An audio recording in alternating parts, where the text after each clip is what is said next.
الحمد لله رب العالمين والعاقبة للمتقين والصلاة والسلام على خير الأنبياء والمرسلين وعلى آله وصحبه أجمعين أما بعد. قال النبي صلى الله عليه وسلم: من يريد الله به خيرا يفقهه في الدين. وقال في مقام آخر: فقيه واحد أشد على الشيطان من ألف عابد، أو كما قال عليه الصلاة والسلام. محترم دیکھنے والے تمام ناظرین، آپ تمام حضرات کو اس بات کا علم ہے کہ پچھلے کچھ عرصے سے میں اس کام کے ساتھ منسلک ہوں، ویڈیوز بنانا وغیرہ، اور اسی کی وجہ سے بہت سارے ساتھی مجھ سے مسائل دریافت کرتے رہتے ہیں. جتنی میری بساط ہے میں اس کے مطابق مسائل بتاتا بھی رہتا ہوں، اور ماشاءاللہ سے کافی ساتھی جڑتے ہیں ویڈیوز دیکھنے کے اندر وغیرہ.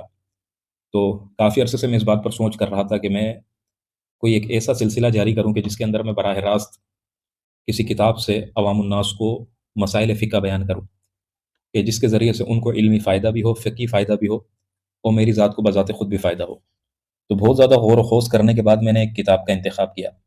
چونکہ اس کتاب کے درس کا مجھے ایک تجربہ بھی رہا ہے کہ پچھلے کچھ عرصوں سے میں مساجد کے اندر اس کا درس باقاعدہ عصر کی نماز کے بعد دیتا رہا، اور میں نے اس کو دیکھا بھی ہے بذات خود کہ عوام الناس کو بہت زیادہ فائدہ بھی ہوتا ہے اور لوگوں کو سمجھ بھی آتی ہے.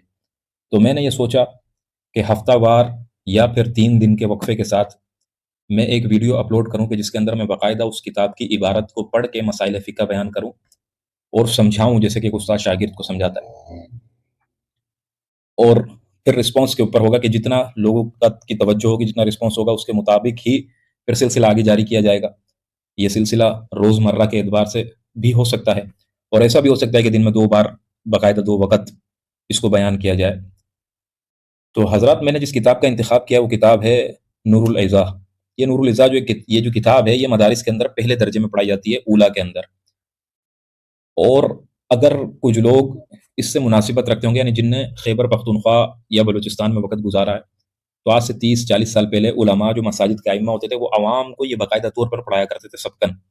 اور جتنے بھی تقریباً بڑی عمر کے لوگ ہیں وہ جانتے ہیں، اور انہوں نے پڑھی بھی ہے. یہ کتاب بڑی ہی عام فہم ہے اور بڑی مفید کتاب ہے. پھر اس پر سونے پہ سہاگا یہ ہے کہ اسی کتاب پر، یعنی یہ جو کتاب ہے متن نور الاضاء، اس کے اوپر ایک شرح ہے مراقی الفلاح. مراقی الفلاح جو شرح ہے وہ اس کو اور واضح کر دیتی ہے اور جزیات کو لے کر آتی ہے اس کے اندر، تو اس کی حیثیت بڑھ جاتی ہے.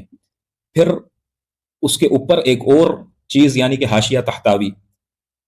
تو یہ جو حاشیہ تحتاوی ہے، پھر یہ فتاوی کی فہرست میں چلا جاتا ہے، اور علماء کرام جو باقاعدہ طور پر افتاء کا کورس کرتے ہیں دارالفتاؤں کے اندر، انہیں پتہ ہے کہ یہ جو حاشیہ تحتاوی ہے، تحتاوی کو ایک مقام حاصل ہے فقہا کے اندر.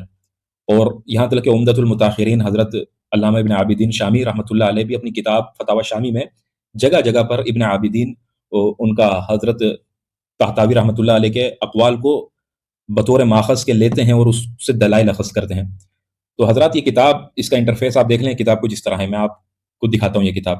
آج صرف ابتدائی سبق اس کا تعارف ہے. آپ دیکھیں اپنی اسکرین پر، یہ سب سے اوپر جو لکھا ہوا ہے حاشیہ تحتاوی، یہ علامہ شیخ احمد الطحطاوی کا ہے، جن کا انتقال 1231 میں ہوا ہے. یہ کتاب کے ارد گرد لکھی گئی حاشیے ہوتے ہیں، اس کو کہتے ہیں، یعنی طرف پر لکھا گیا حاشیہ، طرف کو کہتے ہیں عام فہم الفاظ میں. تو یہ اس کی شرح کرتا ہے، مزید جو ہے نا شرح کی مزید شرح کرتا ہے، اور اس کے اندر وہ جزیات لے کر آتا ہے کہ جو جزیات فقہاء نے فتاوی کے اندر لکھے ہیں. پھر یہ اعلیٰ مراقی الفلاحی شرح نور الاضاء، یہ مراقی الفلاح جو نور الاضاء کی شرح ہے اس کے اوپر ہے.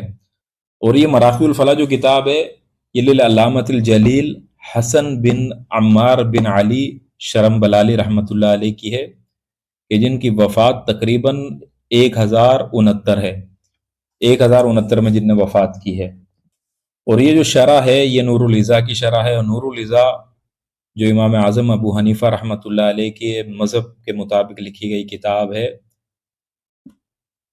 اس کی اس میں وضاحت موجود ہے. تو یہ بڑی مفید کتاب ہے. انشاءاللہ جب اس کو سبقن پڑھایا جائے گا اور ایک ایک عبارت کی وضاحت ہوگی اور اس کی ڈیٹیل کے ساتھ، اس کی تفصیل کے ساتھ جب بیان کیا جائے گا، تو یہ عوام کے حق میں بھی بڑی فائدہ مند ہوگی اور خواص کے حق میں بھی، اور مجھے بھی اس سے ذاتی طور پر فائدہ ملے گا.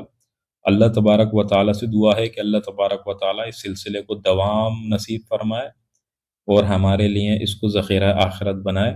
وما علینا الا البلاغ المبین.